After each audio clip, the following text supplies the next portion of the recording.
Welcome back to Health Daily. I'm your host, Dr. J. Are you over 25? This lab test called CRP may be the thing that you need to get in 2025. Stick with me to the end and I'll explain why.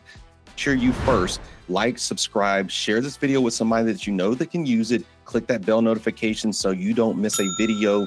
Let's talk CRP. I'll solicit the help of Mayo Clinic here and we'll take a look at this overview. What is CRP? C-reactive protein, also called CRP, is a protein made by the liver.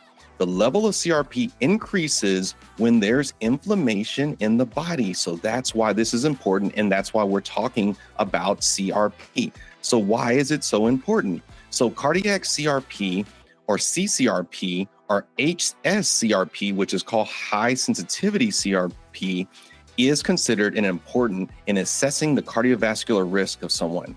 It helps identify individuals at risk of developing cardiovascular disease who may not be identified by traditional risk factors alone. So if you're in the doctor's office, your healthcare provider's office, asking questions, doing an interview, you're not being identified because those don't sound like risk factors, this test may help.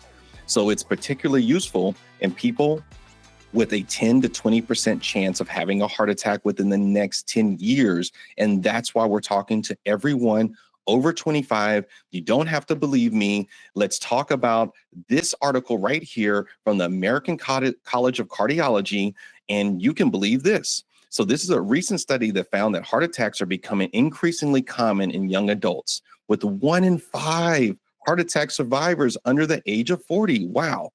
The study analyzed data from 2,000 young patients. So what did it reveal? The proportion of very young people having heart attacks has been increasing by 2% each year for the last decade. Young heart attack victims have the same rate of adverse outcomes, including dying from another heart attack. So that's very common. People have one heart attack, they'll have another. Strokes or any other reason. Also, substance abuse. Definitely we'll touch on this. Vice is real, including marijuana and cocaine. These are contributing factors to these heart attacks. Diabetes is a strong risk factor, super strong risk factor, and it has different symptoms than someone who does not have diabetes. Remember, this is not customized medical advice. This is an educational journey. I'm just leading you down this journey. Let's keep talking CRP. Let me share this. Cardiovascular events. What are cardiovascular events? So that could include heart attacks, which are called myocardial infarctions. It can be coronary events where the blood flow to the heart muscle is blocked, blood clots in the heart or legs, which can travel to the lungs and call pulmonary embolism. Did you know that the heart has its own blood vessels? Yes, you can get a blood clot in the blood vessel that supplies the heart. That is called a heart attack. It's attacked because there's no oxygen going to that part of the heart. And so let's keep talking about CRP. Let me show what a lab would look like if you received a lab. And I got this lab online. I will drop the link below, just like the link to the article. So it says here, as you can see, C-reactive protein cardiac. The result is 1.22. So where does that put this person, this sample person? That puts them right here in the average range. So this says relative risk for future cardiovascular events. So high would be anything over 3. And let me tell you, in my clinic, I do this test all the time. I see people with 30, 15, 10. I'll see someone with a 3, but we've seen very, very high cardiac C-reactive protein, and the person came in usually fatigued or low energy or just some general malaise. They didn't know what was going on. They just knew that they were different.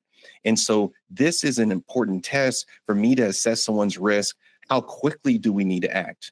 Average is between 1 and 3, and low, meaning that you have a low chance of having any future cardiovascular event. And remember, let's go back to this tab to remind you, these are the cardiovascular events: heart attack, coronary events, or blood clots. These are some of the common ones.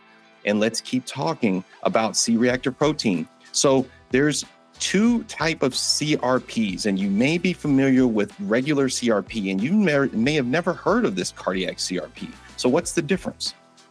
High sensitivity or cardiac CRP is designed to measure very low concentrations of CRP.